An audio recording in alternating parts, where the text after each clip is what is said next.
Welcome, everybody.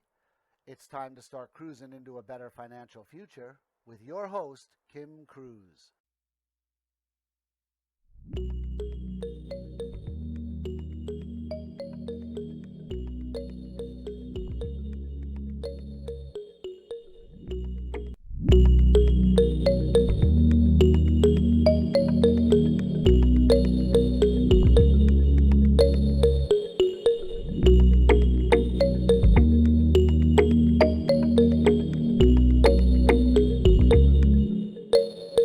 Hey, everybody, time to go cruising into a better financial future with your host, Kim Cruz.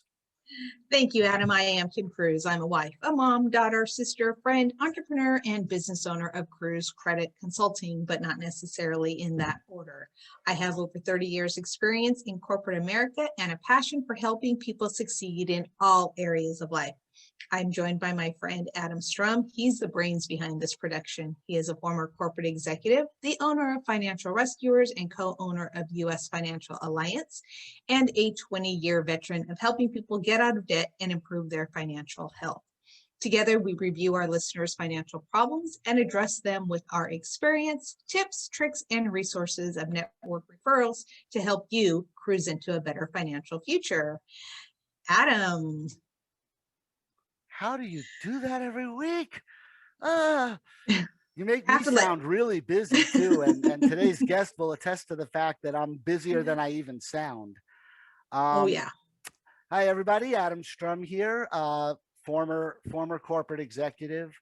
Opened my first debt relief company back in 2008. I have never looked back. I thought I could do it better than the rest of the industry, and I have today brought with me proof that I do it better than the rest of the industry. So I'm glad to be with you all, but I want to introduce our guest because it's important. It's my brother from another mother, my business partner, my friend. The two of us work together on the average of about 70 hours a week. He sees me more than he sees his female counterpart, and I see him more than I see my wife. So for that reason, I'm going to give the floor over to our guest today, Eza Israel. Hey, everybody. Thanks for having me here. Always glad to be a guest on the show. I know today we have an exciting episode. We're going to be covering a lot of different things. So I'm excited to just jump right in and let's get rocking and rolling. Well, that sounds good to me. Now, normally we start off with an article of the week, right, Kim? Yep. Well, today I'm going to keep a promise, though. For those of you that saw the debt relief episode, I made a promise that I was going to bring redacted settlement letters to show what we're capable of doing for our clients. And if you'll give me a moment, I'm going to share my screen and I'm going to keep my promise today. This is some good information. I'm excited to share this. Here we go. So hopefully you are now able to see a bunch of files. Yep, we see the And files. Open the first one, and we're going to go over these briefly. And I'm even going to enlarge it so that it can be seen better. All right, so for our first settlement letter, this client owed Citibank $5,760.97. We got them to accept a total of $2,017, more than half off what they owed. Wow. Yep, that's where we're going to begin. I'm going to cycle through a few of these because I want them to see what the general idea is. So on this one here, as you can see, the amount owed was $8,701.91, and they only had to pay $870. So we got 10%. They saved 90% of what they owed. Okay, amazing. This was a Chase account for those that can't see it. It was a Chase credit card. They owed a little over $8,000. They ended up paying only $870. For our next one, I have this, and I'm going to enlarge it so you can see it better. The amount owed was $4,060. They only had to pay $1,015. This was a Citi MasterCard account. 25% is all they had to pay. Wow. $3,000 savings. Yep. Well, you're going to see something really cool in a couple of minutes because Can I throw in something there, Adam, real Please quick? do. Before you change it? So something awesome to mention, Kim, to the clients and the viewers that are out there, or the potential clients that are out there. one thing you have to understand with what Adam is demonstrating to everyone right now is these are savings off of the face value of the debt. And I specified the face value because, as we all know, these values are actually exorbitantly higher when you factor in the interest that these companies would otherwise be charging and tacking onto this debt, right? Mhm, So mhm. picture for a moment the letter that we're looking at right now for the $6,562 debt. That was this person's debt at that given time. Now imagine if this person continued paying the way that they had been paying before. This $6,500 debt could have easily been a payback of between 10 and 12,000 without even thinking twice about it. And that's assuming that they were paying more than their minimum payments, right? Mhm. But if they Right. were sticking If to they were only just paying their minimum, minimum payments, I have the number because I have the rest of the letter. oh, If they okay. were only paying their minimum payments, that 6,582 would have cost them $19,412. But instead, as you can see, the amount they paid was only 3,281 total, and the debt was relieved to zero. That is incredible. And another thing that I want to point out on this particular letter is that even though they paid that $3,281, they did not do that in one lump sum. They made payments towards that payment. So I don't want any of our viewers to think, okay, debt settlement, debt relief, I still have to have a chunk of change to pay off that debt, even if they Exactly. negotiate In it. fact, You, Kim, to help you, I'm going to enlarge this more so people can see the payment plan. yes. So they had to To, pay back 3,281.02. They mhm. made an initial payment of 622, and then the remaining 2,658 in 11 monthly payments of only $241. So Mhm. not only did they knock off half, but they gave this client a year to pay that $3,000 off. So you Exactly. are absolutely right. We work with our clients' budget and whatever they can afford, and we negotiate until we get to a place where everybody is happy. And apparently, my internet's just having a little hiccup. That is not my real neck doing that, people. If it was, I would need a chiropractor immediately, but that is not the case. Let's go to the next one. The next one was with a company called DNA Services. They're a prominent collection firm. And as you can see, this was a Citibank card where the total amount owed was $4,423, and they only had to pay $1,600 even. And again, like Kim had highlighted, it was in a payment plan. They happened to have a nice lump sum up front, but they didn't have the full amount, so they gave them time. They gave them 90 days to finish paying it. Now, when we look at the next one, is kind of special to me.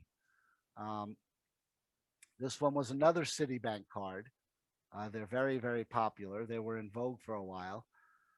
This one, well, you can't see the amount owed without me doing this. The amount owed on this one was almost identical. And this is highlights what I've been saying in a couple of different episodes. Identical card, identical situation, 4,423.39, almost the identical debt to the last one. Mhm. But they had to pay $170 more than the other person because no two negotiations are the same. They differ. But this one, they were able to get a longer payment plan, as highlighted down here. Mhm. Exactly. All right, so there you go.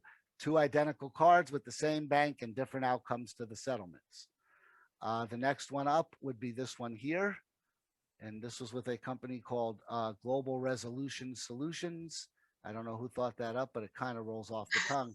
This one is huge. This is a very big settlement. The client owed on this FNBO, First National Bank of Omaha card, $23,670.51.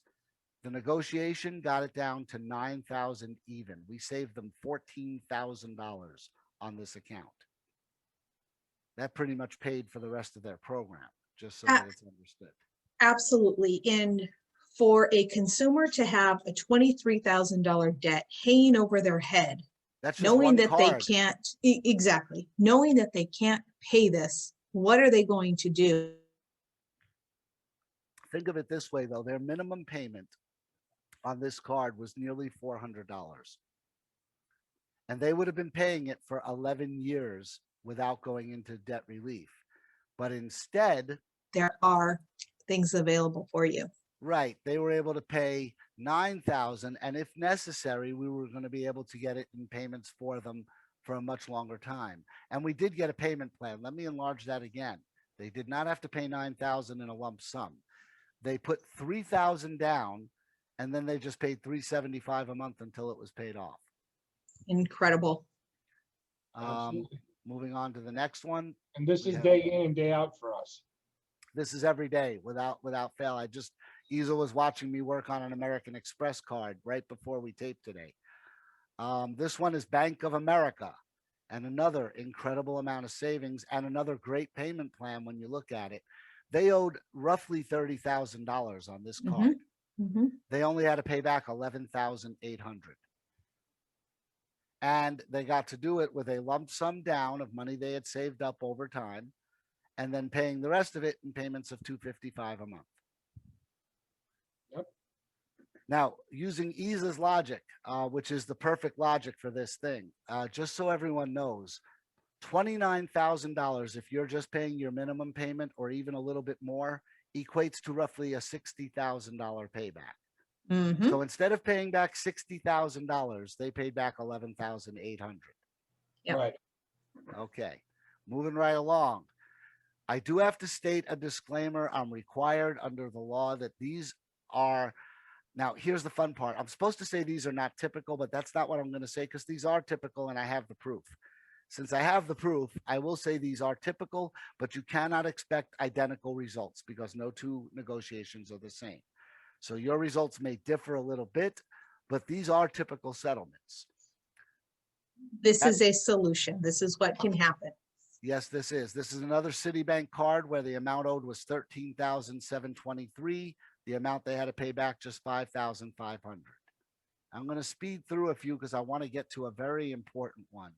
I want people to realize that it doesn't matter how big or small your account is, we can definitely help you. As you can see, this was a U.S. bank where they owed $9,500, settled for $2,100. $7,000 savings, actually almost $7,500 savings off of the enrolled amount. I can continue on.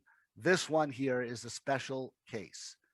And I just want to show people what is possible when you use a professional instead of trying to do it yourself. So TD Bank was the lender. And as you can see, the amount owed was $160,000, $837.83. They agreed to accept $60,000. They waived $100,000 of debt off of this person's account. Wow. Yep. And they broke it in payments. As you can see, if you read a little further, and I'll highlight this. This person, of course, had money. Obviously, you don't get a $160,000 loan unless you have an income that's comparable.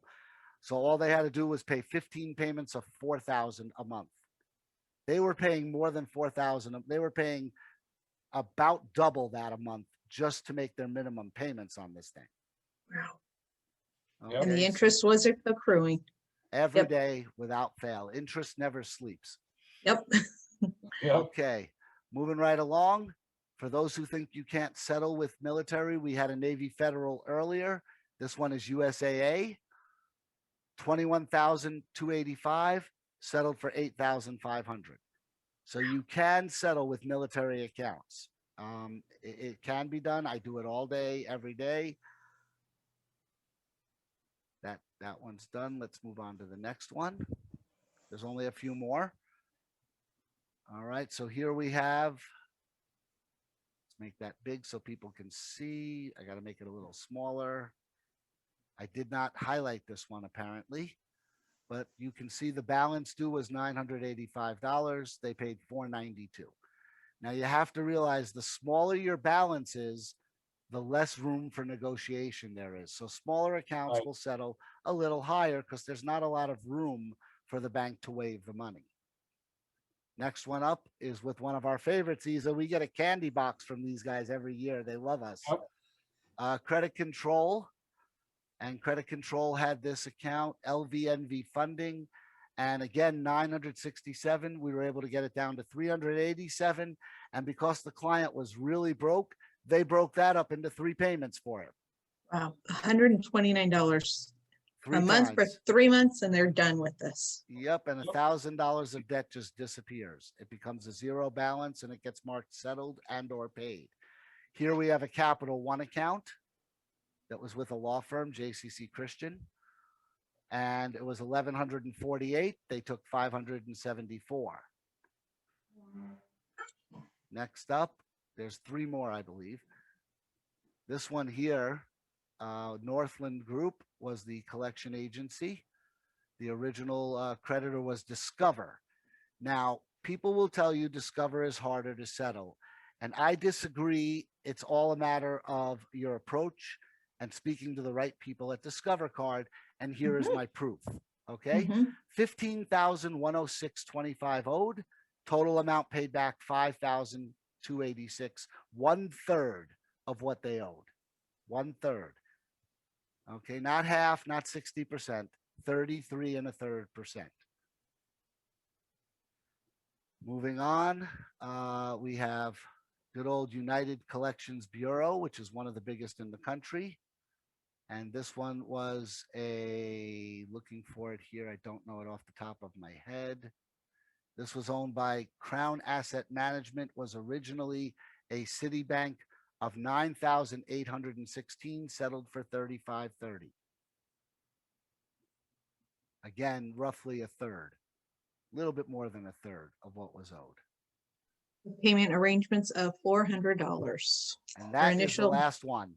So I've given you 17 settlements, which is a pretty good sampling. This is my promise kept to everybody. I promised I would show you that the results are real and true, and there they are on documented letters. Those letters do get submitted, as Eza knows, to the bank that controls people's deposits. We have to submit those letters. They are verified that they are real settlements and were paid by the escrow bank that holds the money in a debt settlement program. So let's discuss this just a little bit. Absolutely amazing. And these are real clients, real letters, real settlements. This is possible. Let's talk a little bit about how it affects your credit.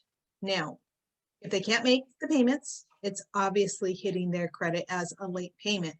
But once this gets paid and it is paid in full, then what happens? Okay, there's a couple of different roads. I'll speak and I'll let Eza speak because he knows a couple of them too.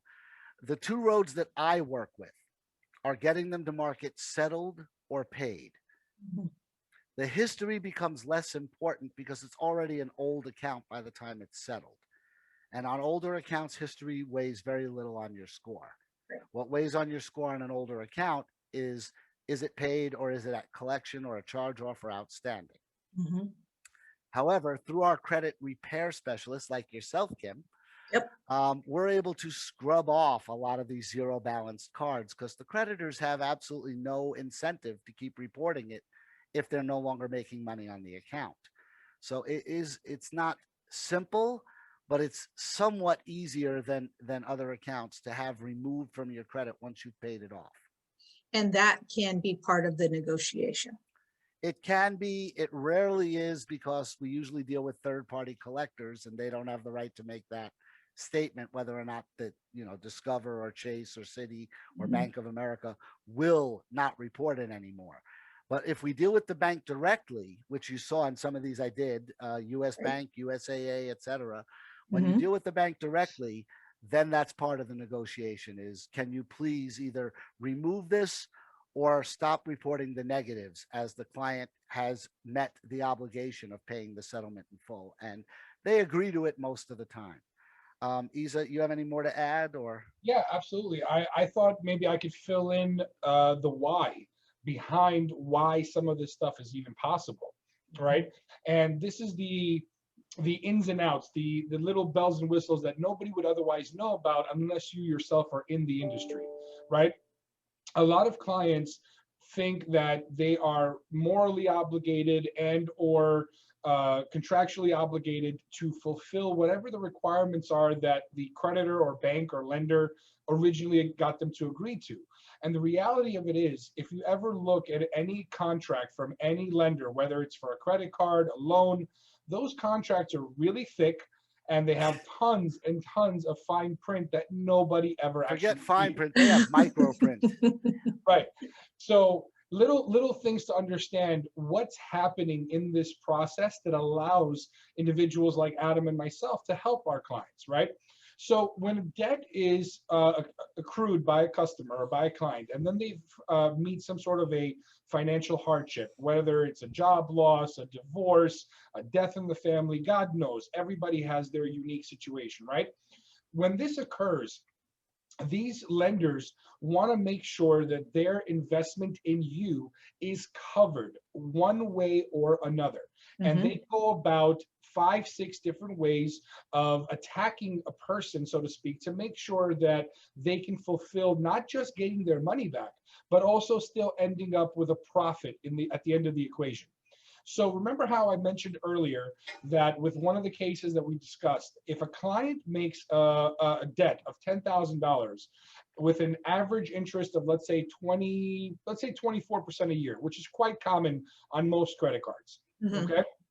Now, that type of debt with minimum payments only will easily be 2 to 3 times the original amount borrowed, right? So we're looking at 20 to 30,000 without even thinking twice about it. And that's assuming that the lender wasn't tacking on additional compounded interest or late fees or any other stuff, just straight interest. Now, in this dynamic, let's say that client can no longer afford to pay that debt back. Well, then the lender's first call to action is to place that client into some form of collections, typically internal collections that they'll have within their departments. Now, when this doesn't work out for them, the next step of what they'll do is they'll try to charge the debt off. And when you see charge off on a credit report, what that translates to in the real world is that this lender or this bank used your debt amount as a tax write-off for their taxes as reporting you as a loss. Now, here's the thing. Once they've reported you as a loss, technically speaking, they have now recovered 100% of what was owed to them in the form of a tax rebate from the government. But on the flip side, they continue to pursue you, right? Because so they've gained through laws written in favor of the banks, right. They've gained the right to charge it off so that they don't destabilize the bank now, but still go after and continue to collect or even sell the account for a profit to a third party to collect the money. Now, at that point, typically what will happen is it'll change hands to secondary, tertiary collections, and possibly even a law firm to get involved. Now, when this happens, there's one of 2 scenarios. Either the debt is being sold off from collector to collector for pennies on the dollar. They're selling it for anywhere from 5 cents on the dollar to 20 cents on the dollar, but typically more on the low range. And then once it gets sold off, that collector comes after you for the full amount. And then you work your way backwards from there. Now, the reality here is a lot of lenders have gotten wise and they do consignment deals with their collection agencies. So instead of transferring the debt over, they instead assign a collection agency to represent them in going after you, so that it takes one less activity for them to do. Some of them have multiple collection agencies on their Oh. consignment. Yeah, We've seen, definitely. for instance, Chase uses 5 different consignment companies. Citi uses 4. Wells Fargo uses 2. You know, we know this because we're in the industry and we see the trends every day, and they change them sometimes. So we watch this. I just want to go back for 1 minute, Eza, and then I'll let you continue. Back to what you said originally. People do feel obligated, like you said, and then I point out a simple fact to them. Most clients who come to us have been paying their credit cards for a few years, minimum 2, 3. On average, actually, it's more like 7 years. And it's rotated. You know, they charge new stuff, they pay, they charge, they pay. They're in that endless cycle. But if they add up everything they've paid and everything they've charged, most of them have paid between 80 and 100% of what they've charged. Right. At the point where they enter debt settlement. So the bank isn't losing money when you do this. The bank is losing profit. They're losing interest. Right. So that's what I was going to touch on right now. So let's walk through that same example of a $10,000 account. Okay. So a $10,000 account, the bank knows that over a 15 to 20-year time period, they're going to basically double to triple their original investment in you, right? However, when you go through this process, you're basically cutting them off at the knees. So here's an example. Let's say $10,000 account, Adam got a settlement for that client at, let's just be conservative, and let's just say it was 40 cents on the dollar. So the client is now required to pay back 4,000. So let's walk through how the bank profited on this particular client, okay? Twice, So not first, once, twice. well, 3 times if you think about it. So I'm gonna Okay. specify how. So first was actually 4 ways. Let's talk about the reality of it. All right, fine. 4 ways. I know what you're going to do here, but go ahead. Before the client even defaulted, the bank was already earning their interest and fees that they were collecting. Then the client defaults, the bank qualifies for the charge off. Now they've accumulated 100% of what was owed as a tax break, plus whatever the client had already paid in previous interest and fees and so on. Now, continuing forward, the debt then gets sold off, and they sell the debt for, let's say, 15 cents on the dollar. $1,500, yes. Right. So they sell a $10,000 debt for $1,500 to collection agency number 1. Collection agency number 1 goes after the client, and they get the client to commit to that 40% settlement, right? So now the money going back over is going to be the 4,000 plus the 1,500 plus the $10,000 tax break plus the original interest. So on a $10,000 account that the bank is crying bloody murder about how they're losing money, what they're actually crying about is that instead of profiting 200 to 300%, they're only profiting between 60 and 80%. So let that register for a minute. So they haven't actually lost, but instead what they're doing is complaining that you didn't let them make 200 to 300% profit. Right. That's what they're crying that you didn't let them rape you. Right. But they are profiting. That's the whole thing. That's the whole point. Oh, the banks are set up. Eza knows this better than anyone because he has aspirations to one day own a bank. He does, and it will likely happen. It won't happen right away, but it will happen. The reason he wants to own a bank is because then all the rules are tilted in your favor. Right. See, when we're doing debt settlement, all the rules, all the leverage, all the power belongs to the bank, the collector, because the person does owe the money. They have everything. The courts are on their side. Everything is at their disposal unless they make a mistake. And our job is to spot those mistakes and exploit them. Correct. Correct. It's exactly that being the case, how we work. Right. That being the case, we look at every case individually. We refer some out to lawyers if we find violations of the 4 major acts: truth in lending, fair credit billing, fair credit reporting, fair debt collection practices. If we find those, we turn it over to the lawyer that handles that. And he's incredibly good at it. There's 2 of them. I'm not advertising them, but I am going to name them because they're strategic partners of ours. We have Jeffrey Lohman, an expert at FDCPA law, and David Mice. David is an expert at FCRA, Fair Credit Reporting Act violations. And the 2 of them are an incredible team. We've met with them in person. We know them. And I love them to death because they have helped our clients tremendously, sometimes to the tune of thousands of dollars for the client. In one case, we had a client whose entire debt settlement program was paid off because US Bank made a mistake and had to pay her $26,000, which was more than she needed to pay off her entire program. Ooh, so, can I tell the story? Can I tell this one? you can go into some of the details. Of course. So it's a Minnesota client. Wonderful client. She was a sweet lady, a little bit on the older side, unfortunately not able to retire because of the debt that she was in, and she needed help desperately. Now, at the time, she had enrolled a $9,000 account. This was one of my clients from way, way, way back in the day. And I love her to death. She was a dean, I believe, at a college. I'm not going to go into too much detail, but sweet woman inside and out. And what ended up happening is that US Bank did several violations in unison that we were able to have recorded on record of them doing these violations. So what they actually did is they broke FDCPA guidelines quite severely. And this is how they did it. And they So, broke state law. Don't forget, that's where the big amount came in. right, FDCPA is a very small amount of money, but they broke state guidelines in this woman's state. And that's where they had to settle rather than face punitive damages.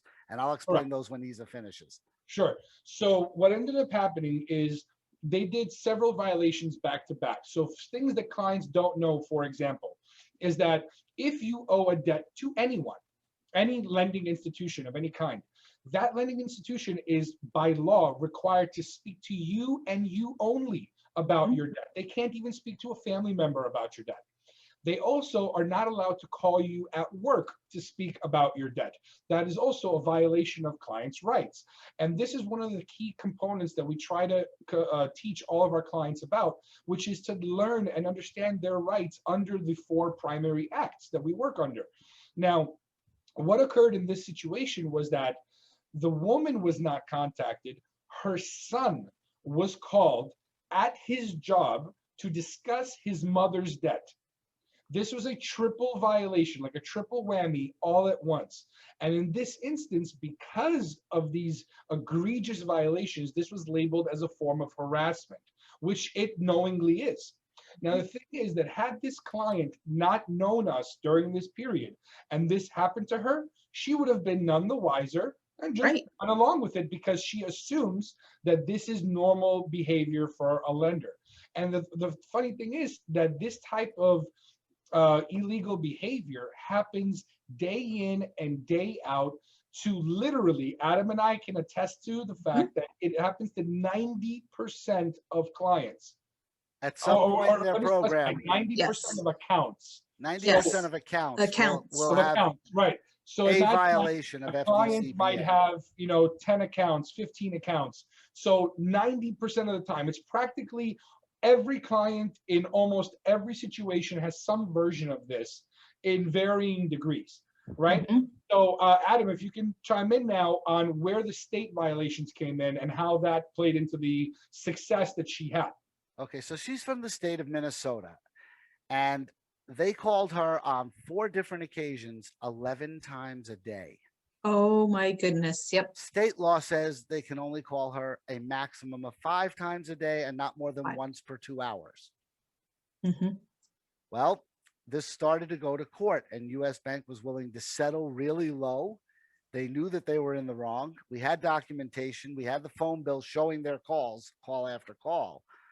But our attorney, who happened to have been in this case, Mr. Lohman, our attorney went back at them and said, no, we're not settling this at all. In fact, we're going to be asking not only that you dismiss the $9,000 debt, but we're going to ask for punitive damages. So I'm going to explain, and I'm going to give our usual weekly disclaimer before I explain what punitive damages are. I am not a lawyer. Eza is not a lawyer. Kim is not a lawyer. Nothing that we are saying in this program should be construed as legal advice. That being said, punitive damages are what a court gives to an entity, any entity, as a fine to make sure that its punishment's severe enough that they don't commit the same crime again. For instance, when Chase Bank was found to be suing people in the state of California, that had gone past the statute of limitations for those lawsuits, they were fined $700,000 in the class action lawsuit and $2 billion in punitive damages, because that's the only amount the judge could find that would make Chase understand the gravity of what they did. So even though it was very small, 700,000, 200 times that basically is what the fine was in punitive damages, because a bank should know better. Past the statute of limitations, you do not file lawsuits. So in this case, they looked at what the punitive damages would be, and they would have been in the hundreds of thousands or over $1 million to make a smaller bank like US Bank, which is not in all 50 states, not like Chase. They would have gotten heavily fined in punitive damages. And so began the negotiation for what the settlement would be in favor of our client. And the marker that they ended up with was US Bank paid our client $26,000 in damages for breaking state law. And the best part was she took that $26,000 and Paid off her program. her entire program in one shot. Paid off her program, paid off her car that she still had a year's worth of payments left on, and still had money left over. So for her, this was a free process. And Adam, you said something that is key. The banks should know better. They should know better, but yet they still do it. And this is exactly why all three of us do what we do, because our clients don't know any better. Exactly. And every single case is unique. And that's why none of us sell a solution in a box. We Correct. truly We have to consult. look at the actual case, see what the circumstances are, and tailor our negotiation with whatever creditor you have to the actual circumstances of your case, which is why I say no two are identical. Exactly. Like fingerprints, like snowflakes. Now, I also want to go back to one other thing, and then we're going to move on, because this episode is actually about what Eza is a specialist at, loans. Yeah. And we're going to get to that in just a minute, but I want to cap all this off, just letting people know that it's a serious thing. Being in debt is stressful. It ruins marriages. It ruins lives. It ruins people's health. Yes, because people get incredibly stressed. Just recently, there was an article that I saw, and I said we're not doing an article, but I read this morning. There's someone who was on Robinhood, which doesn't really explain investing, but it lets you invest. And he was doing options, and he got this negative balance of $700,000 from Robinhood, and he thought he had to pay that, and he ended up killing himself. Oh my gosh. It turns out, though, he did not have to pay that. That was the optional margin call price had he done a specific trade that he didn't do. But he didn't understand that because he wasn't educated by a broker. He was using a self, and he'd never learned how options worked. He hadn't exercised that option. He didn't have the money for it, but he thought he owed $700,000, and the thought of that over 2 days made him so depressed he took his own life.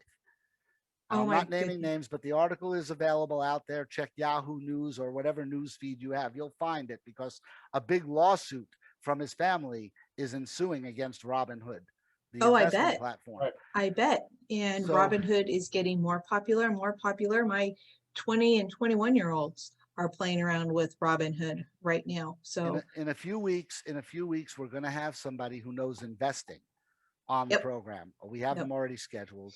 And we're going to get more into this. And just like we say with everything else, it pays to get some professional advice, even if you don't use a professional service. Right.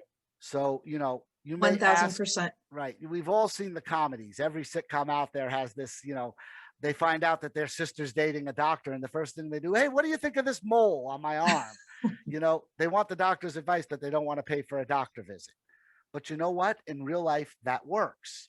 I know an electrician, and I asked him some questions because I don't want to hire him. I'm doing the wiring work myself. It's not, doesn't have to be coded.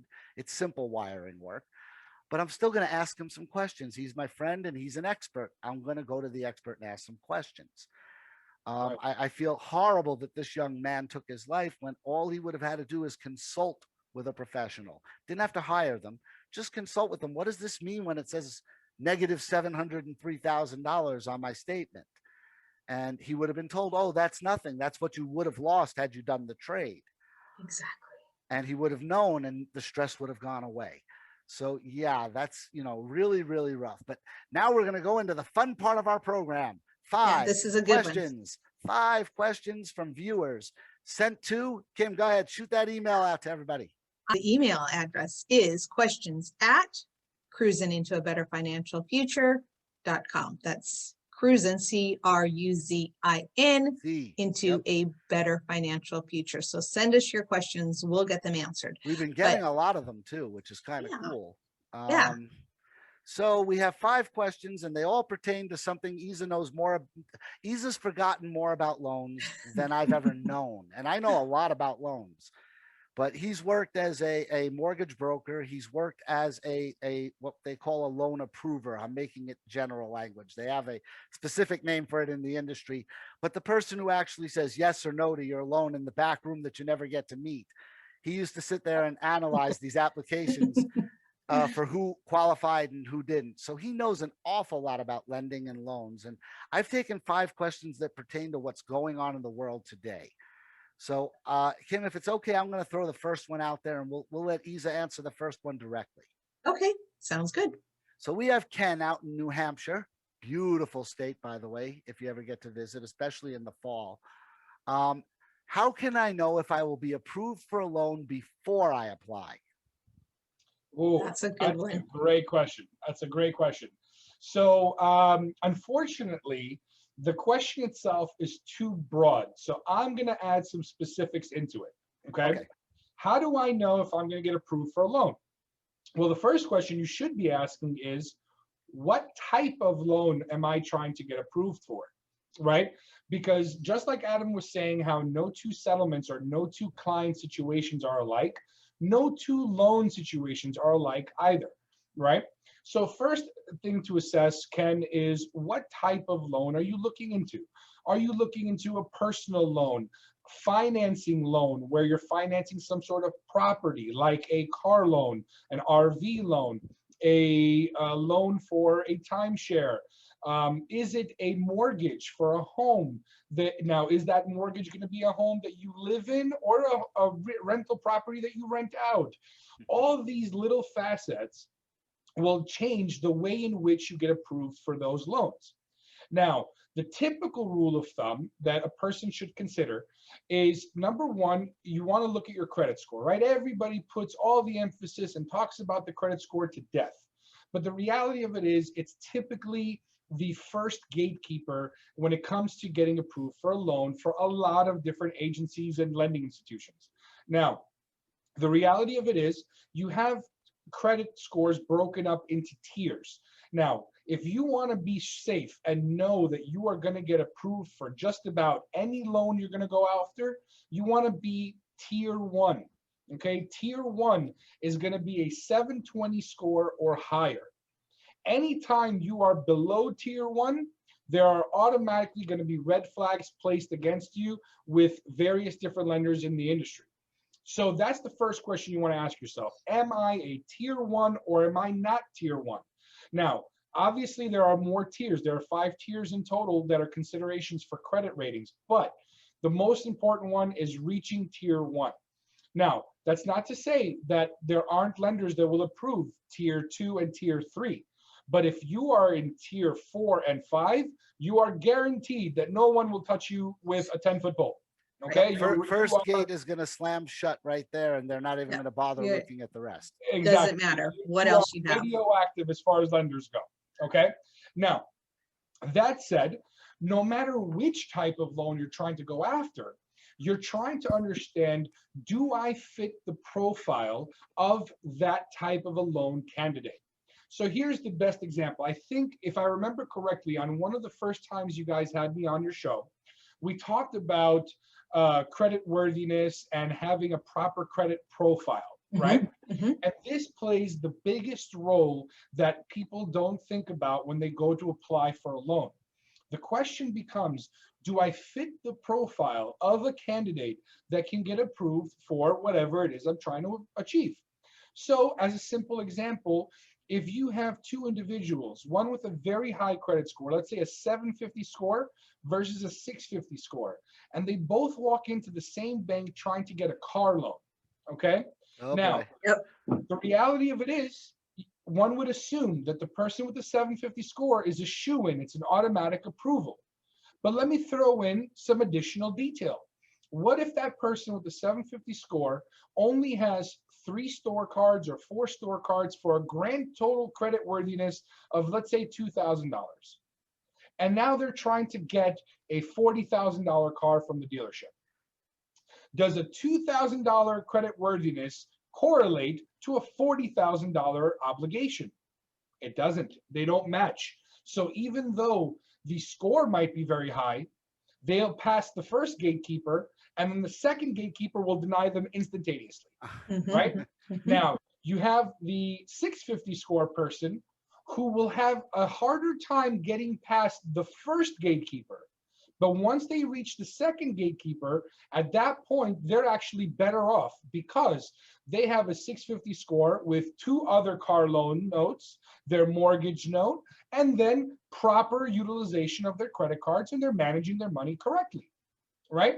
So in this dynamic, it's critical to understand for Ken, our person that sent in the question, does your profile fit for what you're trying to get approved for? And if it doesn't, it is imperative that you take the actions necessary to make your profile more robust so that these lenders will feel more comfortable addressing your loan issue. The final step in this process is determining, can I afford this? And this is the biggest thing that people refuse to look into themselves to determine if they can afford to spend what they're about to spend. Okay. So a great example of this is how a mortgage loan decision is made. Okay. One of the components here that I'm going to discuss today is the debt to income ratio. The debt to income ratio is incredibly critical on any and all large transactions, in particular those tied to property, okay? The reason being is that, let's say for me, for example, as a former broker, I've worked in the underwriting side, I've worked as a processor, and I've had to do deals from scratch, end to end. And in doing this, you start to see certain trends and patterns appear in people's behavior. Definitely. Now, from a psychological perspective, there's a lot of facets that go into it. But remember, lenders could care less about your psychology. They just want to know, what is the likelihood of you paying them back? Okay? So think about it from this perspective. If you have an individual that makes $5,000 a month net, right? I'm not going to say gross. I mean, they take home $5,000 a month. Okay? If that person wanted to buy $1 million home, there is no way on God's green earth anybody would approve them. The reason being that the mortgage payment on $1 million home loan is probably going to be somewhere in the range of about $5,000 to $7,000 a month. If their total net income is $5,000 a month, how could they ever afford to live there? They can't. Right? That's leveraging the bank. Correct. So typically, you want to look at your debt to income ratios and think about, do I meet the requirements that these lenders request? So typically, you want to be below 30 to 40% as your debt to income ratio. The reason being is that that shows the lenders that you're qualified and able to afford this new product that they're about to give you. And once they see that you can afford it, then it's a no-brainer for them. They want to approve you, because for the lender, it's the long game. Just like the example I gave before, the lenders are like a casino. The house always wins, right? So they position themselves not just with the laws, not just with the guidelines, not just with the interest, but they position themselves in every possible way to always come out ahead. Quick example. When you're paying your mortgage, most people don't know this until they get to the closing table where it's explained to them. When you're paying your mortgage, the first 3 to 4 years that you're paying it, you're barely paying even $100 toward the actual property. You're paying your interest first. The bank gets to make its profit first. Then it gets to charge you for the actual property. And in a 30-year mortgage, and this is reality, folks, because I've actually seen the lawsuit and Eza's seen it too. Okay. You can pay 29 years and 11 months of your mortgage, have one payment left, one payment of $1,400, and the property is yours, and have a stroke and go in the hospital and not make that payment and not get well for 90 days, come home to a notice of foreclosure on your door, and you no longer own it. Exactly. The bank, the bank will take it away. So the banks have the rules, like I said earlier, all in their favor from beginning to end. And that is why when you're dealing with matters of finance, Eza, myself, you, Kim, and others in our industry, there are hundreds and thousands of us actually out there who want to help you understand why you need us and why doing it yourself involves huge pitfalls that you may not be aware of. Going to a credit counselor like Kim or Kiana, who was a budgeting expert who was on last week, before you start planning to buy your home. Let's say you charged $100 for that consultation.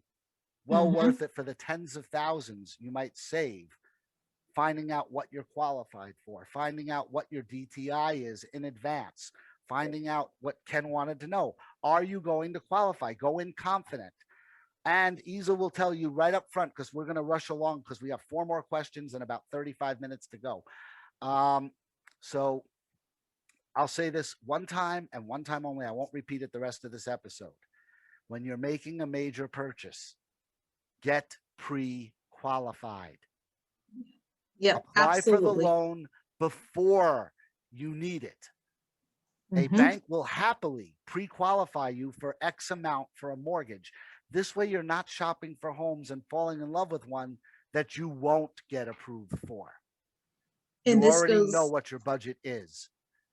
this goes back to a topic that we touch on every single week is your financial house in order? Know what is in your financial house. Know what your credit score is. Make sure I there's have no salami errors on your sandwiches in credit. mine. Make sure there aren't any errors in your credit report. And Eza, you touched on know whether or not you can afford it, because there are things in your credit profile that don't show up on your credit report or on your income statements.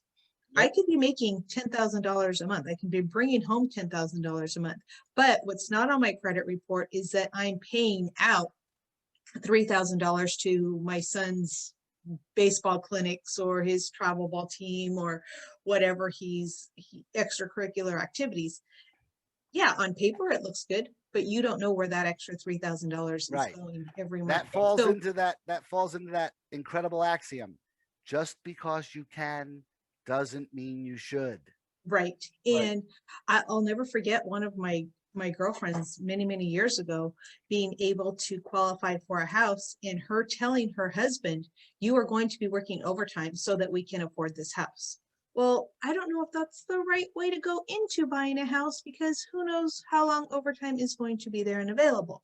Bingo. So you have to know yourself whether or not you can afford this, and you have to be realistic. So Yep. what's your financial house look like, and get that expert We're going to have a opinion lot and of fun with the next question. I just I took a get to peek. You get to ask it. I and get this, to ask it. I may share my screen again because I'm going to bring up a resource, but I'll let Kim start. Kim, you're going to ask and answer. I am first going question. to reveal it. It's Bella in Mississippi, and she wants to know if payday loans are still legal. So that is a yes or no question, and I will say, unfortunately, yes, they are legal, but at the thought of payday loans or the opportunity of payday loans, run away as fast as you can. They are Amen. a money pit. They are, I would like to say they're unethical and illegal, but unfortunately they're not. Once you get into a payday loan, it is very difficult to get out of. And I have many clients that have come to me and say, what do I do? What do I do? And one of my goals in life is to walk up to somebody that is walking into a payday loan and say, here you go, here's some money, go pay that off and be done with it. So that's on my bucket list of being able to just pay somebody's payday loan off for them. All right, Eza, give a quick answer, and then we're going to play a game. Okay. So technically, the answer to the question should be no, but it varies wildly state to state. Okay. So many states have done the right thing and taken the steps to make payday loans illegal in their state. Many states, however, have not. And the challenge now becomes interstate commerce, right? So what ends up occurring is, let's say you have state number 1 where it's illegal and that's where the customer lives. Well, what they're doing is they can't get it from somebody locally. So what do? They go online and they search for a payday loan online. And when they do that, they find a payday loan company that will give them the loan, but that company is housed in a state where it is legal. So in that dynamic, that person, even though they're taking a very, very unfair loan that has exorbitant amounts of usury and above usury level interest rates, We have seen interest rates above illegal. 1,000%. Yep. Can we back up and give an explanation as to what a payday loan is? I know what a payday That loan I'll is, do. but I I'll don't. do that Okay. before I announce the game. So are Okay. you all able to see my screen right now? Yep, we see it. All right. So I have the United States up there in front of us in pretty blue. This site, by the way, is paydayloaninfo.org. Let's put It it is up a on the end. nonprofit. Let's put it up at the It'll end be of in our the show. it'll be in the info down below the video when we're done. Paydayloaninfo.org. And they keep up with the legal status of payday loans in different states. So a payday loan is a short-term loan. It's meant to be for a maximum of 30 days. Okay? But the way they're structured is very, very different than regular loans. You can have a credit score of negative 450 trillion and still get a payday loan. Mhm. All they want to know is, do you have a job? Yep. So as long as you have a job and you can verify that you're receiving a direct deposit into your account from your job in the form of a paycheck, you'll likely get approved by a payday lender for an amount somewhere between $500 and $5,000. 5,000 is usually the maximum. They're not meant to be big loans. However, the entire structure of payday loans makes it improbable that the people taking it will ever be able to pay them back. See, a payday loan is not an installment loan. You take the loan and you're supposed to pay it back in full in one shot when you get paid. Now, we all know my favorite axiom: life happens. It sure does. They depend on this at the payday loan industry because you have a shortcoming. You need next week's paycheck right now. Mhm. Next week's paycheck is $1,000, let's say. But you need it right now because your transmission broke and you need 1,000 to get it fixed. Okay, you go to the payday lender, they give you the $1,000. And in 2 weeks, when you get paid, you're supposed to pay them back the $1,000. Well, now 2 weeks come, but now you have a new problem. Somebody broke your window. The kids were playing ball in the street and you have to fix your window. You don't have the 1,000 to give back. The payday lender says, and I quote, "No problem at all. You just pay $250 and we'll extend you 2 more weeks." We got you covered. Yep. Now, you're not paying back the 1,000, mind you. The 1,000 comes with an exorbitant amount of interest. For a 2-week length of time, you're usually paying back $1,500 on a $1,000 loan. Mhm. So the interest rate when spread out over the course of a year is on average 630%. You think 24% is bad on a credit card? Imagine 640%. Yep. So with all that, I believe Eza is going to be back with us in a second. We're going to try a little game. Okay? We're each going to pick a state.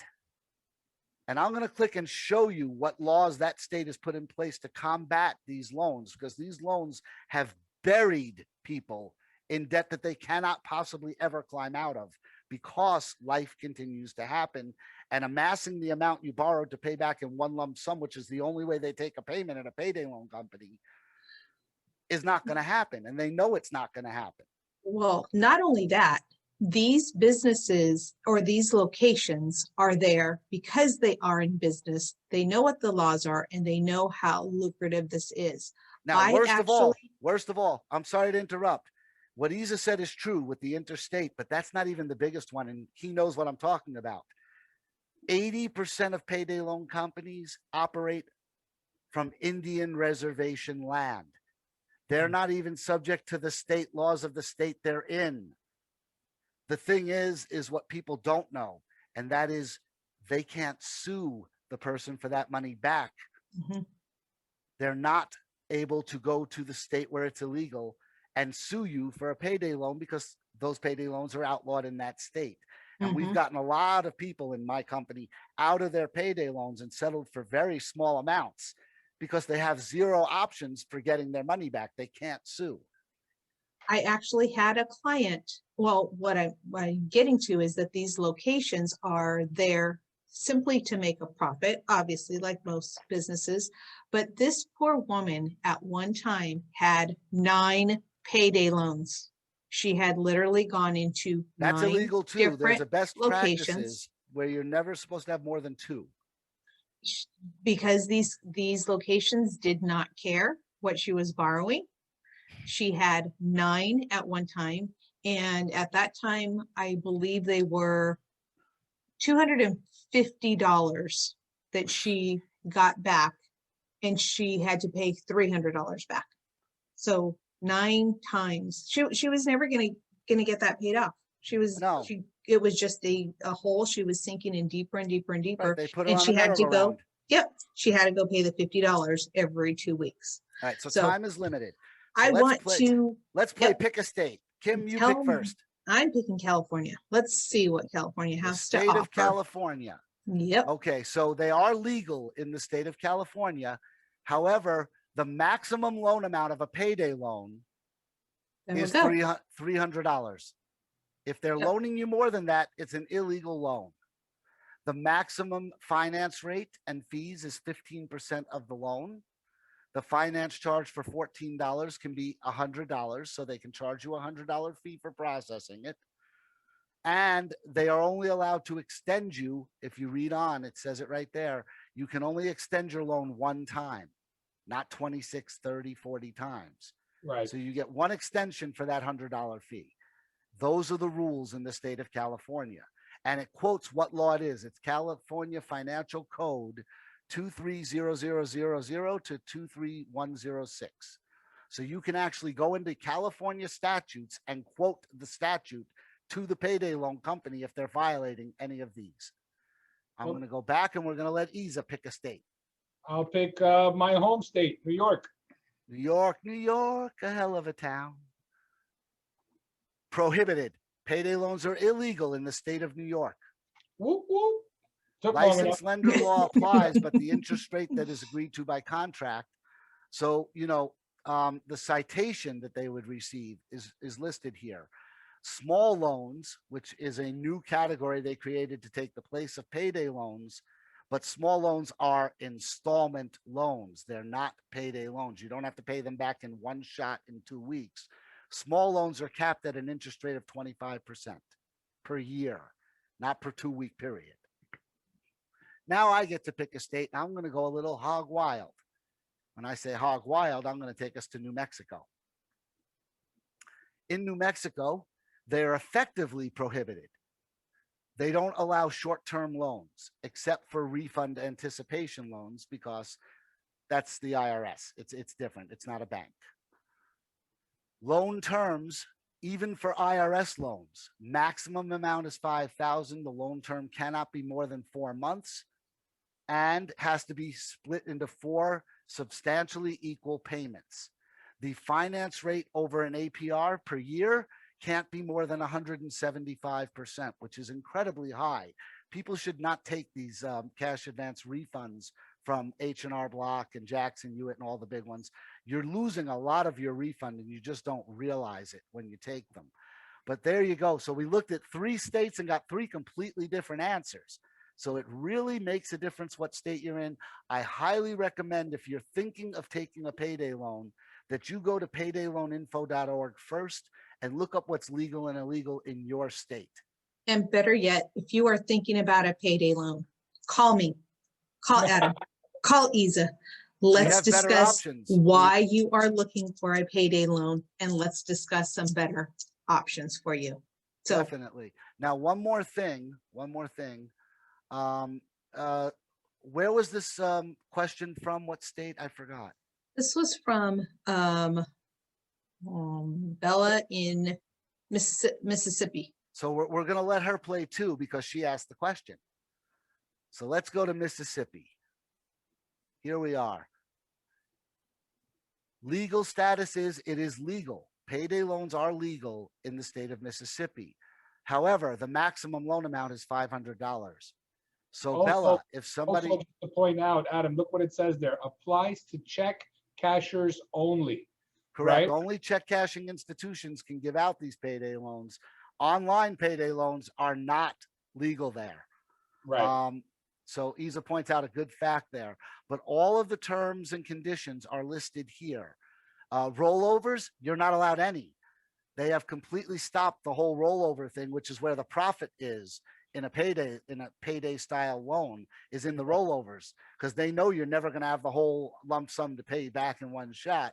So they keep giving you a $50 fee to roll it over, roll it over, roll it over. They Yep. can't do that. Rollovers, none.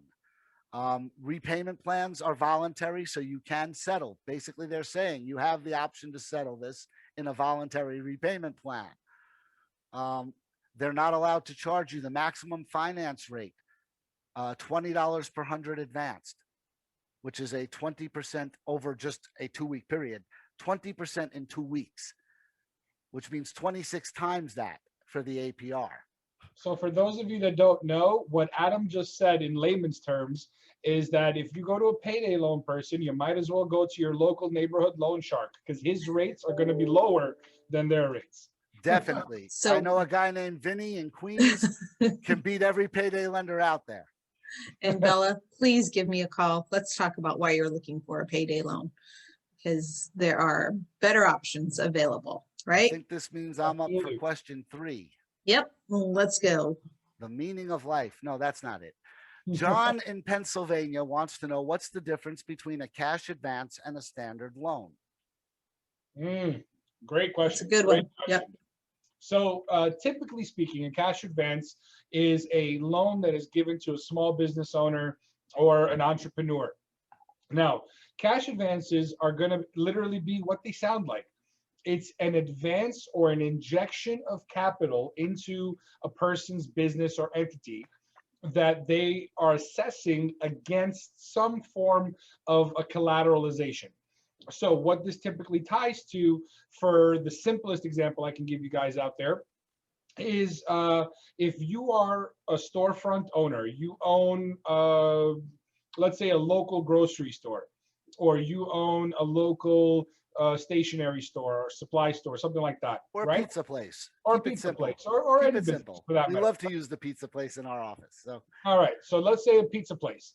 So when you're a pizza place and you can demonstrate to a cash advance lender that your pizza place earns $100,000 a month in sales, out of which $30,000 a month comes from your credit card transactions.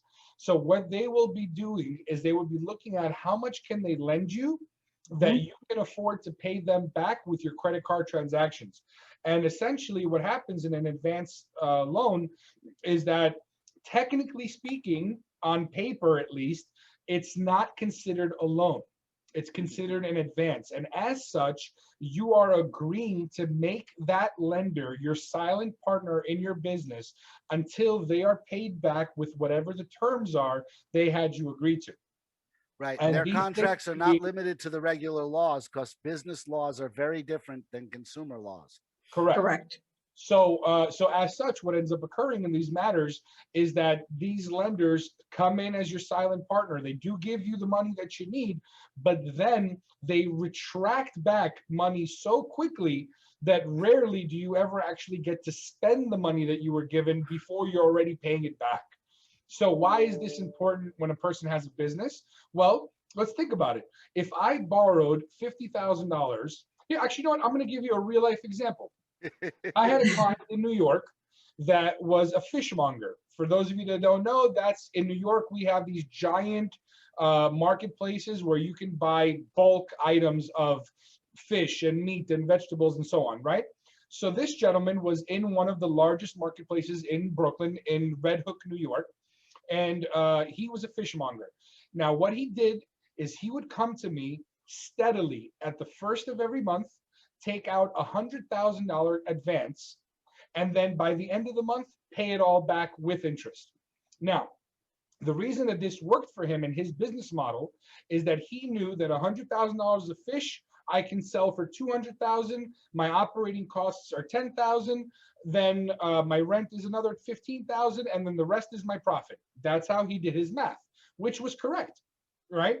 But this was only good when the market was good. At one point, the market had taken a little bit of a dive.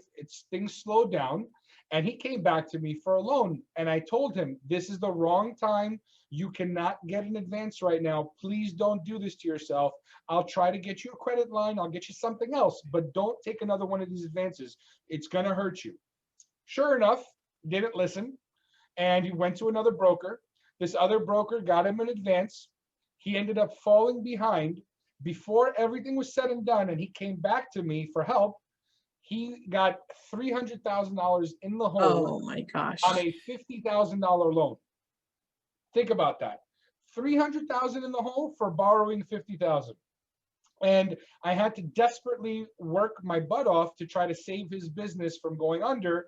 And I ended up putting him into a debt restructuring program for his business. You know? Yep. Now, the other side, a regular loan. There's no such thing, FYI, guys, for all the clients and potential clients out there in the world, there's no such thing as a regular loan. Loans are just as specific as your fingerprint is to you. Okay, so be mindful that a loan is a very broad term. There's a lot of things that go into that. But ideally, what you are looking for when a person says a regular loan is you're looking for a term loan. And a term loan, just like a term insurance policy, is a loan where you're agreeing with the lender for a specific amount of interest over a specific period of time that meets all of the federal regulations and guidelines and also state guidelines. So one of the most common avenues for this for an individual is, if you're not a business owner, or even if you are a business owner, is to go to what is called peer-to-peer lending.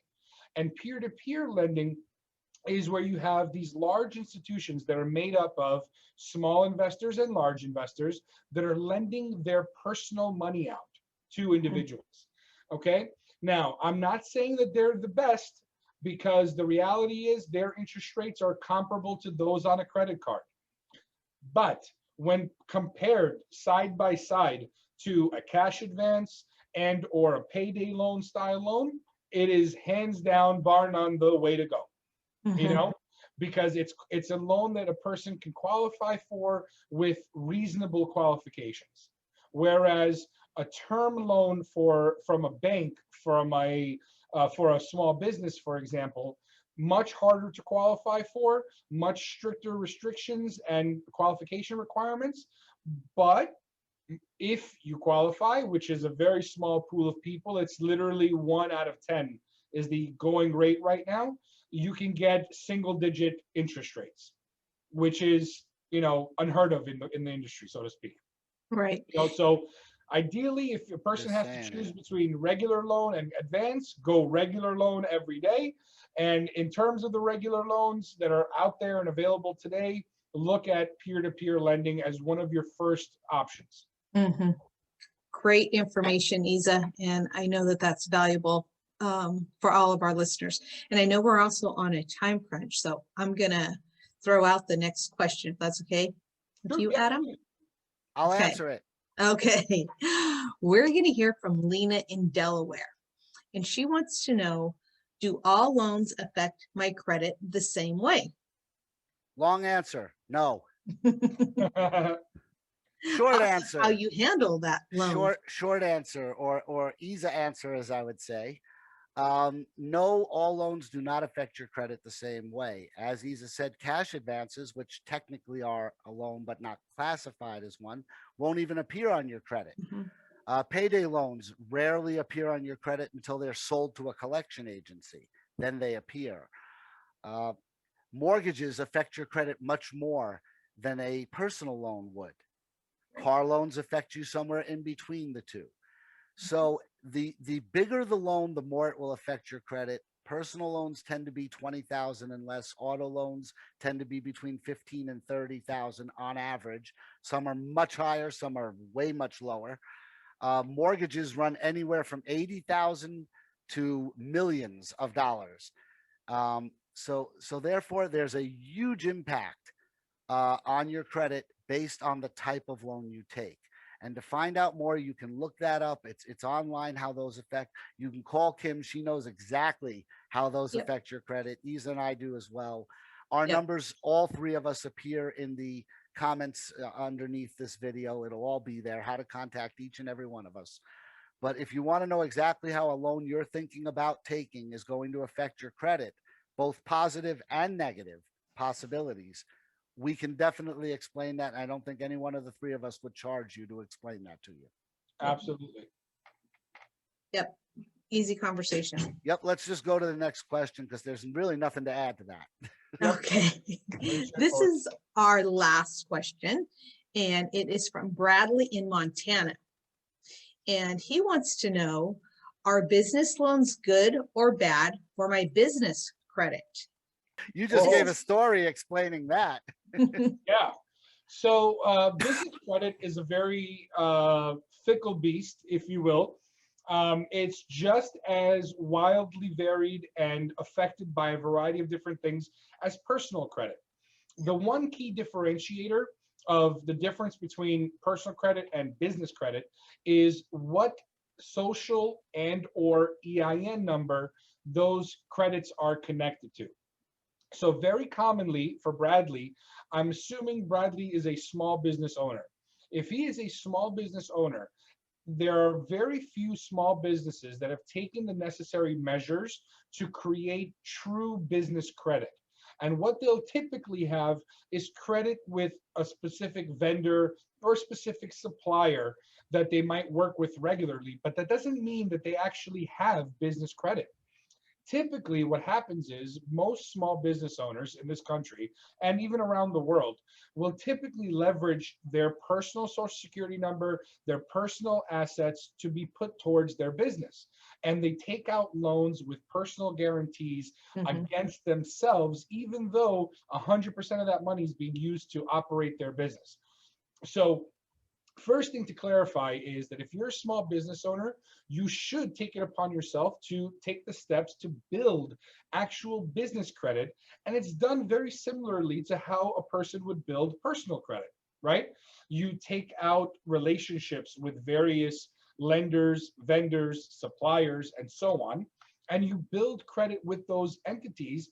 But the key differentiator is making sure that the business has a separate EIN number that acts as a social security connection point, meaning that instead of me as a small business owner using my personal assets to guarantee a loan, I'm using the business assets only to guarantee the loan. Okay, so to answer his question, yes, business loans will assist in building your business credit if they are actual business loans. If they are any form of a cash advance, MCA, or anything in that family or category of lending, they will not, and I repeat, will not officially help your business credit. They can hurt it, but they won't help it. That is for sure. And this is something I've seen time and time again when I talk with my business clients, in particular those that are looking at large amounts of business debt, right? Because typically what will happen is that they'll get advances from 10 different companies. They become completely over leveraged. They can't handle this anymore. And then they're looking for more money. And then the reality of what happens is that they get hit in the face, realizing that what they should have done is that they should have had built out their business credit and then taken a loan out that wasn't personally guaranteed to them.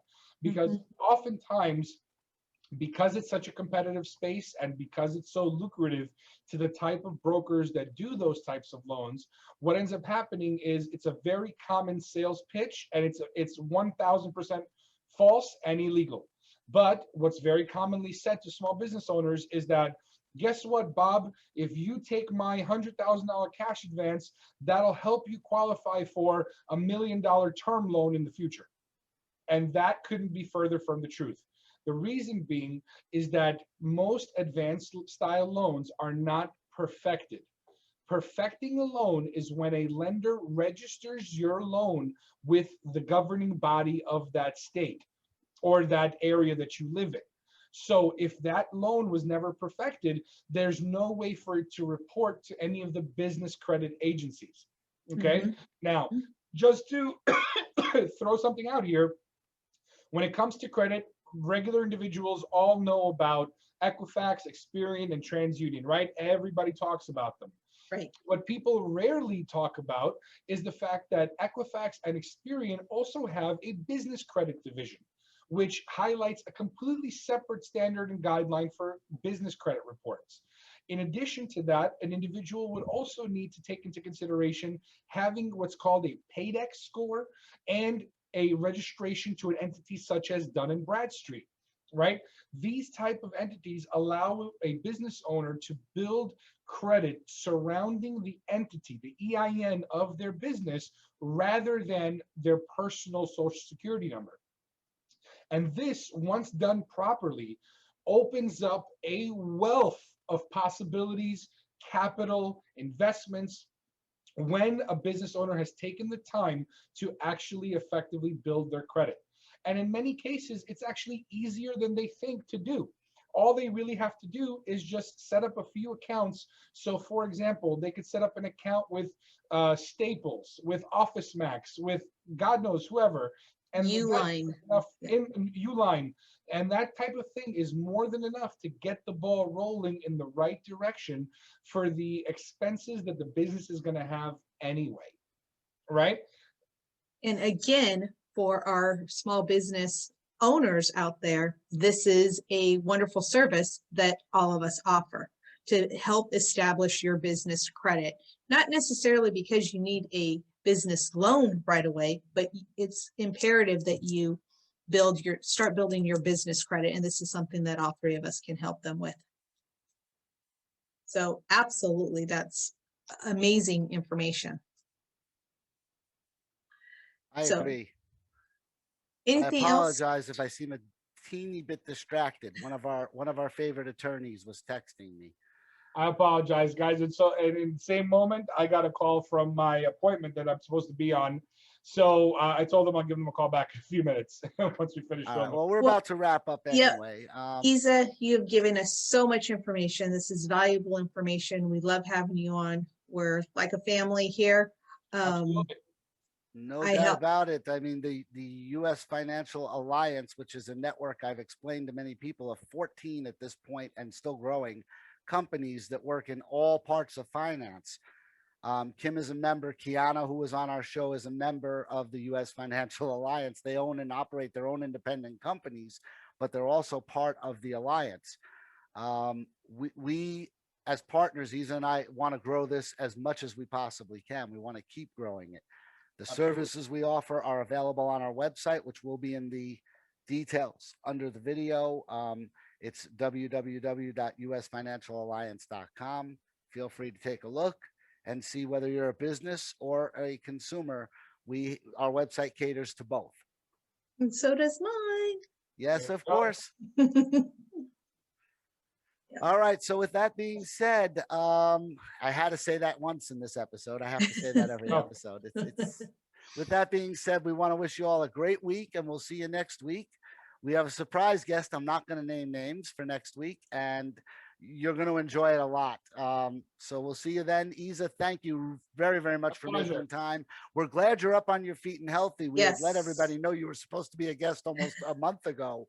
And you've been on quite a roller coaster, but it's good to see you up and back on, and great to have you with us again. We have used some of the things from our earlier shows before we went public that you had said as snippets in some of our other videos. So I know I had your full permission on that, but you have spoken to our audience before, and hopefully you will speak to our audience again. Yep, and we'll have you on. Yep. As always, guys. All right. Thank you. Bye-bye. All right, everybody. See you next week when we keep cruising into a better financial future. There you go. Bye. Bye.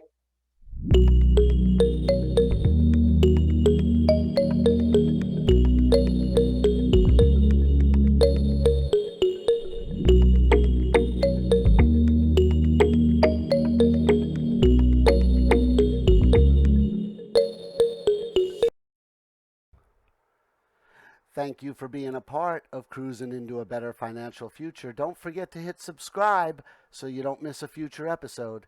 We'll see you next time. Bye.